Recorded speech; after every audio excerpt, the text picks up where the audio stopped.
La composition d'un bon repas, on la connaît, c'est en général d'avoir une large consommation de végétaux, c'est-à-dire les légumes ou les crudités, d'avoir une source de protéines, bien sûr la viande, mais aussi d'autres protéines comme le poisson, les œufs, le fromage, la volaille, et puis d'essayer d'avoir un laitage, voire un fruit pour compléter ce repas. Dans des temps plus anciens, la soupe a été l'élément principal du repas. Pourquoi? Eh bien parce que c'était simplement une composition entre de l'eau et des légumes. Nous avions donc rempli une partie de ce travail. L'eau servait à hydrater le corps, les légumes à avoir la ration de végétaux dont nous avions besoin, et il suffisait, si on était astucieux, de rajouter par exemple un morceau de pain pour avoir les féculents, et d'ajouter à l'intérieur de la soupe, au choix, soit du fromage, soit de la viande, soit du poulet, soit des morceaux de jambon, pour avoir la ration de protéines dont nous avions besoin.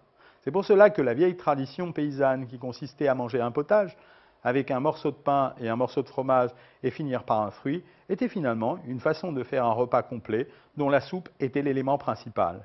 Et quand cette personne avait décidé de se mettre au régime, la plupart du temps après un large repas au moment du midi, eh bien elle se contentait de manger sa soupe le soir avec peut-être un laitage, ce qui lui faisait en quelque sorte un repas très maigre pour compenser les excès du repas du midi.